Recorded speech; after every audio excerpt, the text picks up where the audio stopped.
जय हिंद बच्चों, मैं हूं दिनेश कुमार। आप देख रहे हैं अपने सबसे पसंदीदा यूट्यूब चैनल एक्सेल स्टडी 9101 पर। तो बच्चों, पिछले सेशन में हमने चैप्टर 3 मैथमेटिक्स क्लास 10th का आपको कुछ शर्तें बताई थी। उसके साथ हमने उनके कुछ एक्सरसाइज से संबंधित क्वेश्चन किए थे। आज हम उसी क्लास को कंटिन्यू करेंगे और जो हमने शर्तें बताई थी उन्हीं शर्तों से रिलेटेड कुछ क्वेश्चन हैं आपके, जो प्रश्नावली 3.1 में देखने को मिलेंगे, जो बहुत ही इंपॉर्टेंट है। प्यारे बच्चों, ये बोर्ड एग्जाम की दृष्टि से बहुत ही महत्वपूर्ण है। कभी कभी क्या करता है, एमसीक्यूज में पूछ लेता है। कुछ बोर्डों में यही क्वेश्चन जो आते हैं एक एक दो दो नंबर वाले में पूछ लिए जाते हैं। तो आइए प्यारे बच्चों, इन क्वेश्चनों को बहुत ही सरलतम से करते हैं। तो हमने क्वेश्चन लिया है कि अनुपातों A1/A2, B1/B2 और C1/C2 की तुलना कर ज्ञात कीजिए कि रैखिक समीकरण के युग्म संगत हैं या असंगत हैं। तो प्यारे बच्चों, पिछले सेशन में हमने आपको 3 शर्तों से संबंधित आपको कंडीशन बताई थी, जिसमें से पहली हमने आपको शर्त बताई थी कि जब A1/A2 not equal to B1/B2 हो तो इस दौरान रेखाएं आपकी कैसी होती हैं? प्रतिच्छेदी रेखाएं होती हैं। अब प्रतिच्छेदी रेखाओं के जो हल होते हैं वो कैसे होते हैं? अद्वितीय हल होते हैं। अद्वितीय का मतलब होता है कि सिर्फ आपको एक ही हल प्राप्त होगा। फिर सेकंड शर्त में आपको हमने बताया था कि जब A1/A2 इक्वल टू B1/B2 और नॉट इक्वल टू C1/C2 हो तो रेखाएं प्यारे बच्चों आपको क्या करती हैं? समांतर होती हैं इस दौरान। और इसमें क्या होता है? समांतर रेखाएं होती हैं। इसमें जो आपको हल प्राप्त होगा उसका कोई भी हल प्राप्त नहीं होगा। फिर आपका थर्ड कंडीशन में हमने आपको बताया था कि जब A1/A2 equal to B1/B2 equal to C1/C2, जब ये शर्त होती है तो रेखाएं प्यारे बच्चों आपकी क्या होती हैं? समपाती रेखाएं होती हैं। एक रेखा दूसरे से होकर गुजरेगी, यानी एक रेखा के बिंदु दूसरे रेखा से मिल रहे होते हैं। ये आपको हमने 3 शर्तें बताएंगी। अगर इसमें हल की अगर बात करें तो यहाँ पर अपरिमित रूप से अनेक हल होते हैं, या अन्य भाषा में अगर बोलें तो अंततः अनेक हल होते हैं। अब इन्हीं से रिलेटेड यहाँ पर प्यारे बच्चों 2 शब्द आए हैं कि संगत और असंगत। तो प्यारे बच्चों, जैसे हम यहाँ पर अगर इसकी अगर बात करें तो प्रतिच्छेदी रेखा में क्या होता है? एक रेखा दूसरे से होकर के गुजरती है, यानी एक रेखा दूसरे से मिल रही होती है। तो ये इसके जो हल प्राप्त होंगे प्यारे बच्चों, कैसे हल प्राप्त होंगे? संगत। संगत का मतलब ही होता है मिल जाना। ठीक है। अगला जैसे है आपका समांतर रेखाएं में, तो समांतर रेखाएं प्यारे बच्चों एक रेखा दूसरी रेखा को कभी नहीं काटती है, ना कभी मिलती है। जैसे आपने देखा हो कि रेल की पटरियां एक दूसरे से कभी नहीं जुड़ती हैं, एक दूसरे के बीच की दूरियां समान होती हैं। तो यहाँ पर जो आपको हल देखने को मिलेंगे वो आपको कैसे हल मिलेंगे? असंगत हल होंगे। तो यहाँ पर अगर रेखाएं प्रतिच्छेदी होंगे तो हल आपका कैसा होगा? संगत हल होगा। समांतर रेखाएं कभी नहीं मिलती हैं, इसलिए क्या हो जाएंगी? असंगत हल होगा। इसी में संपाती रेखा में अगर बात करें तो हमने आपको बताया कि संपाती रेखा में एक रेखा जब एक रेखा से जब दूसरी रेखा होकर के गुजरती है तो वो क्या होती है? हमारी संपाती रेखाओं की कंडीशन होती है। तो इसका मतलब है कि एक रेखा दूसरे से होकर जा रही है, इसका मतलब मिल रही है। तो यहाँ पर भी हल आपको जो प्राप्त होंगे वो कैसे हल प्राप्त होंगे? संगत हल। तो संगत और असंगत का पैटर्न आपको समझ में आया होगा। जब रेखाएं एक दूसरे से मिल जाती हैं या होकर गुजरती हैं तो प्यारे बच्चों आपको हल कैसा प्राप्त होगा? संगत हल। और जब रेखाएं मिलेंगी ही नहीं तो आपका क्या हो जाएगा? असंगत हल प्राप्त। इन्हीं शर्तों से रिलेटेड आपको इन क्वेश्चनों को आपको क्वेश्चन नंबर फर्स्ट में आपको 4 सवाल दिए हैं, इनको आपको क्या करना? हल करना है। तो आइए प्यारे बच्चों पहले क्वेश्चन को हल करते हैं।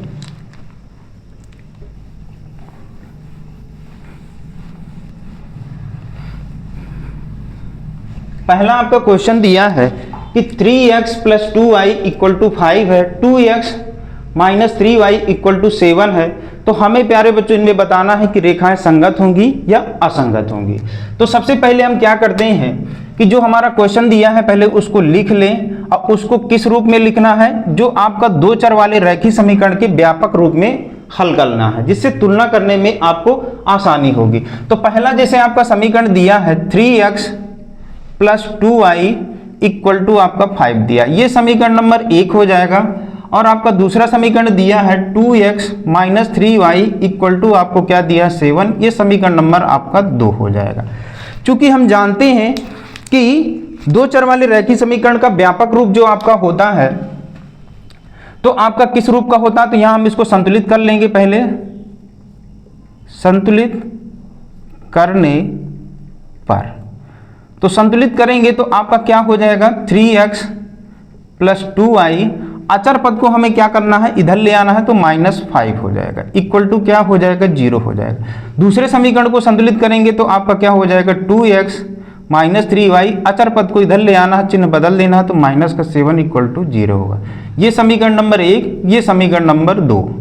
अब समीकरण 1 और 2 की तुलना व्यापक दो चर वाले रैखिक समीकरण से तुलना करा देना है। तो यहां लिखेंगे व्यापक समीकरण a1x + b1y + c1 equal to 0 तथा a2x + b2y + c2 equal to 0 से तुलना करने पर। अब व्यापक आपके जो समीकरण होते हैं दो चर वाले, वो आपका क्या होता है a1x + b1y + c1 equal to 0, अर्थात c1 जो आपका अचर पद है इन समीकरणों में आपका क्या था, RHS वाले पार्ट में था, तो हमने उसको क्या कर लिया है, इधर ले आया है, जिससे हमारे ये दोनों समीकरण क्या हो गए, संतुलित हो गए हैं, अर्थात व्यापक रूप में आपको प्राप्त हो गए। अब तुलना करने में प्यारे बच्चों आपको आसानी होगी, तो यहाँ से तुलना कराएंगे तो प्यारे बच्चों आपको क्या हो जाएगा, a1 बराबर आपको 3 प्राप्त होगा, b1 बराबर आपको क्या प्राप्त होगा, यहाँ y कट जाएगा तो b1 आपका 2 हो जाएगा, और c1 आपका अचर पद है तो आपका -5 है। दूसरे व्यापक समीकरण से दूसरे समीकरण से तुलना कराएंगे तो a2 बराबर आपका 2 हो जाएगा, b2 बराबर आपका -3 हो जाएगा, c2 बराबर आपका -7 हो जाएगा। अब हम यहाँ पर पहले क्या करना है, इनको अनुपातिक रूप में लिख लेते हैं और देखते हैं कि कौन सी शर्त को ये फॉलो कर रहा है। तो हम लिखेंगे पहले a1/a2, b1/b2 और c1/c2। इनके मान रखेंगे तो a1 का मान 3 है, a2 का मान कितना है 2 है, b1 का मान 2 है और b2 का मान क्या है -3 है, c1 का मान -5 है, c2 का मान -7 है। यहाँ से अगर देखेंगे तो a1/a2 का जो मान है b1/b2 के बराबर नहीं है, तो यहाँ पर क्या हो जाएगा, हम लिखेंगे a1/a2 not equal to b1/b2। तो यहाँ पर प्यारे बच्चों हमारी कौन सी शर्त आपको फॉलो कर रही है, यानी पहली शर्त, रेखाएं कैसी होंगी, यहाँ पर प्रतिच्छेदी रेखाएं होंगी, क्योंकि तो हम यहाँ लिखेंगे चूंकि a1/a2 not equal to b1/b2 के है, तो रेखाएं आपकी कैसी होंगी प्यारे बच्चों, प्रतिच्छेदी रेखाएं होंगी, क्योंकि इसी शर्त को हमारा फॉलो कर रहा है कि a1/a2 का जो अनुपात है b1/b2 के बराबर नहीं है, तो रेखाएं आपकी कैसी होंगी, प्रतिच्छेदी रेखाएं होंगी। अब प्रतिच्छेदी रेखाओं के कैसे हल होते हैं प्यारे बच्चों, संगत हल होते हैं। इसलिए दिए गए या दी गई रेखाओं के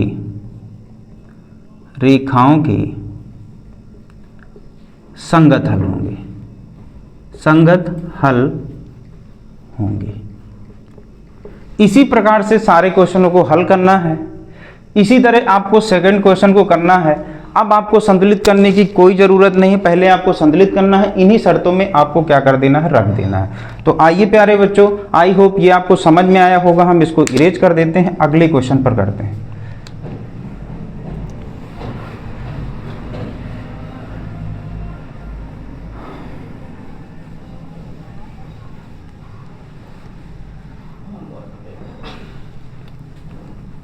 क्वेश्चन नंबर 2 एक हम करेंगे, बाकी आप होमवर्क में करेंगे, जो भी आपको दिक्कत होगी फिर आप हमसे शेयर करेंगे। तो दूसरा आपका क्वेश्चन है 2x - 3y = 8 है। दूसरा समीकरण है आपका 4x - 6y = आपका क्या है, 9 है। अब संतुलित जब करेंगे प्यारे बच्चों, हम आपको पिछले ही क्वेश्चन में आपको बताए हैं कि व्यापक रूप से अगर इसका तुलना कराएंगे तो पहले संतुलित करेंगे तो ये आपका क्या हो जाएगा, अचर पद इधर हो जाएगा, तो यहाँ आपका क्या हो जाएगा, माइनस बराबर 0 हो जाएगा। इधर आप करेंगे तो इधर ले आएंगे तो ये आपका 0 बराबर 0 होगा। ठीक है, अब तुलना करेंगे तो आपको प्यारे बच्चों क्या हो जाएगा, ये आपका संतुलित हो गया है। तुलना करेंगे तो आपका A1 का मान आपको कितना प्राप्त होगा, 2 प्राप्त होगा। A2 का B1 का मान कितना प्राप्त होगा, -3। C1 का मान -8। A2 का मान कितना प्राप्त होगा, 4 प्राप्त होगा। B2 का मान आपको 6 प्राप्त होगा माइनस का। C2 का मान कितना प्राप्त होगा, -9 प्राप्त होगा। अब आपको क्या करना है, पहले A1/A2 का अनुपात, B1/B2 का अनुपात देख लीजिए। तो यहाँ पर करेंगे A1/A2, B1/B2, C1/C2। A1 का मान 2 है, A2 का मान आपका प्यारे बच्चों 4 है, फिर B1 का मान रखना है तो -3 है, B2 का मान कितना है, -6 है। अब देखिए C1 का मान कितना है, 8 है, माइनस का वो भी, और आपका C2 का मान क्या है, -9 है। अगर हम इसको काटेंगे तो 2 × 9 2, 2 दूनी 4, 1/2 ये भी हो जाएगा, 3 × 9 3, 3 दूनी 6, अर्थात A1/A2 का जो अनुपात है B1/B2 के बराबर है। लेकिन अगला वाला माइनस माइनस कट जाएगा, ये कटेगा नहीं। इसका मतलब ये है कि C1/C2 का मान बराबर नहीं है। तो यहाँ लिखेंगे चूंकि A1/A2 equal to B1/B2 not equal to C1/C2 है, इसलिए रेखाएं कैसी होंगी, समांतर रेखाएं होंगी। इसलिए रेखाएं समांतर होंगी। अब समांतर रेखाएं होने में हमने क्या बताया था कि कौन सा हल प्राप्त होगा, तो यहां पर प्यारे बच्चों क्या होगा, असंगत हल प्राप्त होगा। इसलिए लिखना है कि दी गई रेखाओं के असंगत हल प्राप्त होंगे, असंगत हल प्राप्त होंगे। क्योंकि प्यारे बच्चों समांतर रेखाएं एक दूसरे को कभी प्रतिच्छेद नहीं करती हैं, ना टच करती हैं, इसलिए यहां पर रेखाएं कैसी प्राप्त होंगी, समांतर रेखाओं के असंगत हल प्राप्त होते हैं। तो आई होप 2 क्वेश्चन आपको बहुत ही अच्छी तरीके से समझ में आए होंगे। इसी से रिलेटेड आपके 2 क्वेश्चन आपको हैं। अगर आप कहें तो हम चौथा क्वेश्चन बता दे रहे हैं, क्योंकि ये थोड़ा सा क्या है, आपका अपान में दिया हुआ है, अर्थात 4/3। ये आपको क्या करना है, एलसीएम करके इन समीकरणों को क्या करना है, पहले संतुलित कर लेना है, फिर आप इसको आसानी से कर लेंगे। तो हम चौथे नंबर को क्वेश्चन को करते हैं, क्वेश्चन नंबर 4। तीसरा आप कर लोगे। Question number 4,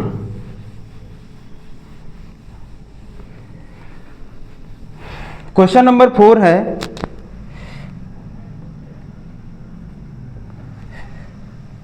4/3 x + 2y = 8, 2x + 3y = आपको क्या दिया है, 12 दिया।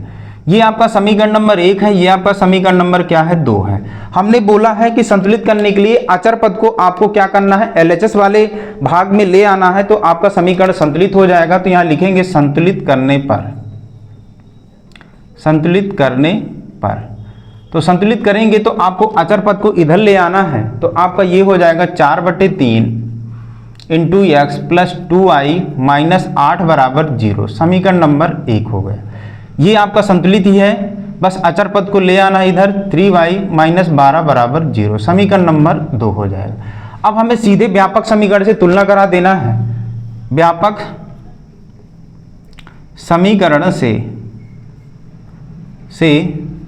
तुलना करने पर, तो तुलना करेंगे प्यारे बच्चों, तो आपका क्या होगा, A1 का मान 4/3, B1 का मान आपका 2 प्राप्त होगा, C1 का मान -8, A2 का मान आपका 2 प्राप्त होगा, B2 का मान आपको कितना प्राप्त होगा, 3, C2 का मान कितना प्राप्त होगा, 12 प्राप्त होगा। ठीक है, व्यापक समीकरण की हमने पिछली बार चर्चा कर ली है। आपको किस रूप में होता है, A1x + B1y + C1 = 0, A2x + B2y + C2 = 0 से तुलना करा दी है। अब यहाँ पर रखना है सभी के मान, तो A1/A2, B1/B2, C1/C2। तो A1 का मान 4/3 है, A2 का मान आपका 2 दिया है, B1 का मान आपका कितना दिया है, 2, B2 का मान 3 है, C1 का मान -8 और C2 का मान -12। अब इसके बटे कुछ नहीं, तो 4/3 ये पलट जाएगा, 2/1 है। जब बटे के बटे जब संख्या होती है तो हर वाली संख्या क्या होती है, उलट जाती है, अर्थात अंश हर बन जाता है, हर अंश बन जाता है। तो ये हो जाएगा 2/1 है तो 1/2 हो जाएगा। यहाँ करेंगे तो ये आपका कटेगा नहीं, 2/3 रहेगा। ये इसको काट दें तो 4 से काटेंगे तो क्या हो जाएगा, 4 दूनी 8, 4 तिहाई 12 हो जाएगा। तो ये आपको 2/3 प्राप्त हो गया।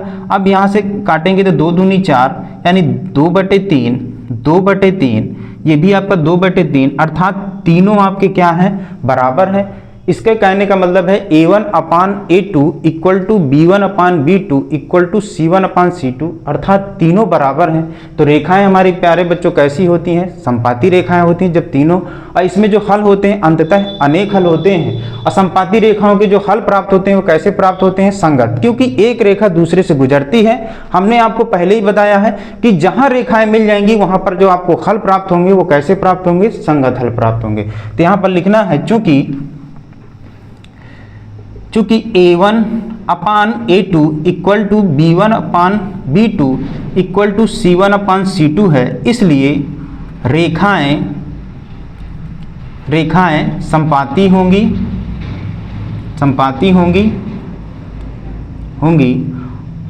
और हल कैसे होंगे, संगत हल होंगे। इस प्रकार से प्यारे बच्चों आपको क्वेश्चनों को करना है। किसी भी प्रकार का आपको क्वेश्चन आ जाए, पहले आपको क्या करना है, संतुलित करना है। अगर उसमें बटे में दिया है अंश बटे, तो उसको क्या करना है, एलसीएम करके पहले रेखा बना लेना है, फिर उसके बाद तुलना करके शर्तों में रख देना है। अगर आपको क्या है, प्रतिच्छेदी रेखा है तो संगत है, समांतर है तो असंगत है, और संपाती है तो संगत। तो इस प्रकार से और आपको डिफरेंट टाइप के क्वेश्चन करना है, जहां जहां से मिल जाए। तो ये क्वेश्चन हमने आपको छुड़वाया, होमवर्क में आपको करना है। आइए अगले क्वेश्चन को करते हैं। क्वेश्चन नंबर 2, अनुपातों A1/A2, B1/B2 और C1/C2 की तुलना कर ज्ञात कीजिए कि निम्न समीकरण द्वारा युग्म द्वारा निरूपित रेखाएं एक बिंदु पर प्रतिच्छेद करती हैं, समांतर अथवा क्या है, संपाती हैं। तो इसी से रिलेटेड प्यारे बच्चों क्वेश्चन है, आपको सेम करना है, क्योंकि यहां पर पहले आप संपाती बताते हैं फिर संगत बताते हैं। यहां पर पहले ही आपको बता देना कि प्रतिच्छेदी है, समांतर है, संपाती है। तो इस चीज को आपको संगत असंगत नहीं करना है, यहां पर सिर्फ आपको पहले स्टेप तक ही जाना है। तो इस क्वेश्चन को करना आपको बहुत ही आसान है। तो आइए एक क्वेश्चन बताते हैं, बाकी आप कर लोगे। तो क्वेश्चन नंबर 2,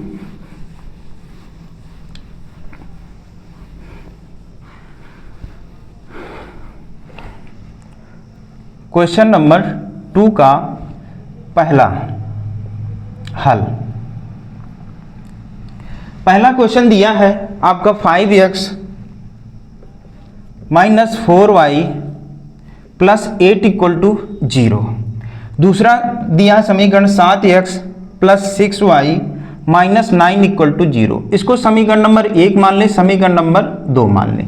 व्यापक समीकरण से तुलना करने पर लिखेंगे, व्यापक समीकरण से तुलना करने पर, व्यापक समीकरण से तुलना कराएंगे तो प्यारे बच्चों आपको क्या प्राप्त होगा, A1 का मान आपको 5, ठीक है। B1 का मान आपको कितना प्राप्त होगा, -4। C1 का मान 8 प्राप्त होगा। A2 का मान आपको 7 प्राप्त होगा। B2 का मान आपको 6 प्राप्त होगा। C2 का मान -9 प्राप्त होगा।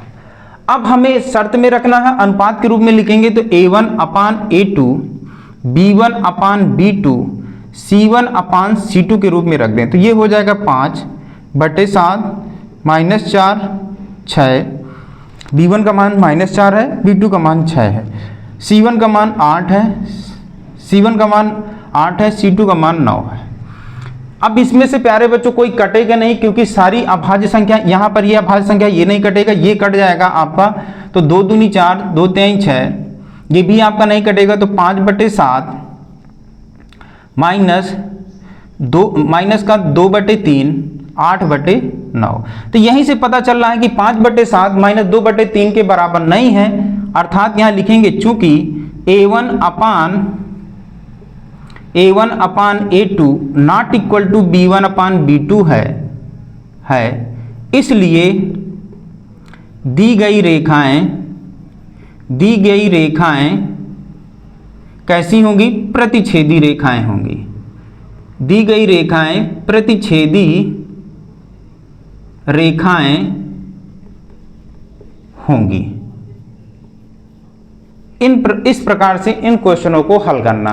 बाकी प्रोसीजर आपको वही करना है, तुलना कराना है। शर्त में आपको रख देना है। तो यहां पर प्यारे बच्चों a1/a2 can not be equal है आपका b1/b2 के। तो यहां पर हम बता देंगे कि दी गई रेखाएं आपकी प्रतिच्छेदी रेखाएं होंगी, ठीक है, क्योंकि एक रेखा दूसरे को काट रही होगी। तो आइए प्यारे बच्चों, आप अगले, ये पहला क्वेश्चन हमने करवा दिया, दूसरा क्वेश्चन करा देंगे। तीसरा क्वेश्चन आपको होमवर्क में करना है। तीसरा क्वेश्चन यहां पर आपको होमवर्क करना है, ये वाले में भी आपको होमवर्क करना है। तो हम क्या करते हैं, पहले यहां पर क्वेश्चन नंबर दूसरे का दूसरा क्या दिया है प्यारे बच्चों, 9x + 3y + 12 = 0, 18x + 6y + 24 = 0। समीकरण नंबर 1 मान लें, ये समीकरण नंबर 2 मान लें। ये चीज आपको लिखना ही है, तो आप इसको लिखा रहने दीजिए, व्यापक समीकरण से तुलना करने पर।